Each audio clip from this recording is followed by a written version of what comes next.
উত্তর ত্রিপুরা জেলা প্রশাসনের উদ্যোগে জেলা হাসপাতাল প্রাঙ্গণে স্বচ্ছতা অভিযান সংঘটিত হয়। 17 সেপ্টেম্বর থেকে দেশব্যাপী শুরু হয়েছে স্বচ্ছতাই সেবা 2024 উপলক্ষে বিশেষ কার্যক্রম চলবে 2রা অক্টোবর পর্যন্ত। তারই অঙ্গ হিসেবে আজ জেলা প্রশাসনের উদ্যোগে জেলা হাসপাতাল প্রাঙ্গণে বিশেষ স্বচ্ছতা অভিযান সংঘটিত হয়। এই স্বচ্ছতা অভিযানে উপস্থিত ছিলেন উত্তর ত্রিপুরা জেলার জেলা শাসক দেবপ্রিয় বর্ধন, জেলা পরিষদের সভাধিপতি অপর্ণা নাথ, পুর পরিষদের চেয়ারপারসন মিতালি রানী দাস সেন সহ জেলা প্রশাসন, জেলা হাসপাতাল এবং পুর পরিষদের আধিকারিকগণ ও কর্মীবৃন্দ। হাসপাতালের সামনে যত্রতত্র বোতল থেকে শুরু করে বিভিন্ন আবর্জনা পড়ে থাকতে দেখা যায়। এই স্বচ্ছতা অভিযানের মধ্য দিয়ে জনগণের কাছে যাতে এই বার্তা পৌঁছয়, মানুষ যাতে নির্দিষ্ট স্থানে আবর্জনা ফেলে, এ কথা বলেন জেলা শাসক দেবপ্রিয় বর্ধন। শুনে নেওয়া যাক জেলা শাসক দেবপ্রিয় বর্ধন এবং জেলা সভাধিপতি অপর্ণা নাথের বক্তব্য। যে স্পেশাল ক্যাম্পেইন সেটা আমাদের দেশের সাথে বিভিন্ন প্রান্তে, বিভিন্ন জায়গায় দেশের বিভিন্ন প্রান্তে চলছে।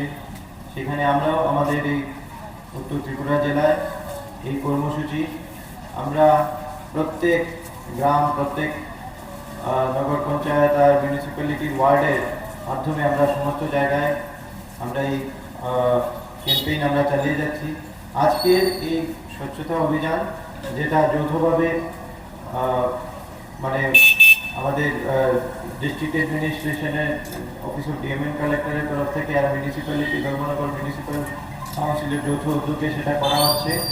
এখানে উপস্থিত মাননীয় সভাধিপতি উত্তর ত্রিপুরা জেলা পরিষদ 2014 সালে এই স্বচ্ছ ভারত মিশন, একটা স্বচ্ছ ভারত অভিযান সেটা শুরু হয়। আর আজ 10 বছর অতিক্রান্ত। স্বচ্ছ ভারত অভিযান যেটা গ্রামীণ, তেমনিভাবে শহুরে স্বচ্ছ ভারত অভিযান রুরাল আরবান দুইটা সাইডই কভার করে। আপনারা দেখেছেন তার মধ্যে বিভিন্ন এই যে আমরা 10 বছরে আমরা অনেক কিছু উপলব্ধি করতে পেরেছি। কারণ এই সময়সীমার মধ্যে প্রথমে যেখানে আমাদের মেইন কনসেন্ট্রেশন ছিল যে আমরা প্রথম IHHL তৈরি করব বিভিন্ন গ্রামে, বিভিন্ন প্রান্তে, সেই ক্ষেত্রে আমরা অনেক দূর এগিয়ে এসেছি। আমরা যতগুলি আমাদের যে IHHL তৈরি করার ছিল সেগুলি আমরা প্রথম চরণে সেগুলি আমরা তৈরি করেছি।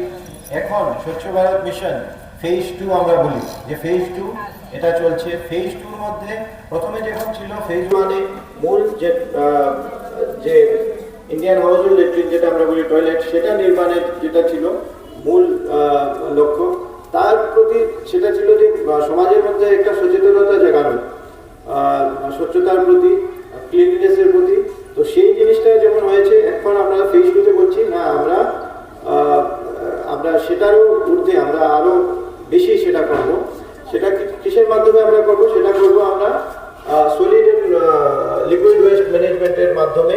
আমরা যে প্রথম যে আমাদের ধাপে এটাতে ছিল যে আমরা মূল IHHL তৈরি করব, সেটার ব্যবহার আমরা নিশ্চিত করব। তারপর এই ধাপে আমরা চলে এসেছি। এখন গ্রামে আপনারা দেখবেন বিভিন্ন জায়গায় যেমন আমাদের সোপ পিট তৈরি হচ্ছে। সোপ পিট মানে কি? এখন আমাদের যেমন কিচেনের বা বাথরুমের যেই জল আমরা অনেক সময় দেখি যে সেগুলি যদি কোনোখানে প্রপারলি ডিসচার্জ না হয়, তাইলে সেই সমস্ত জায়গায় জল জমে।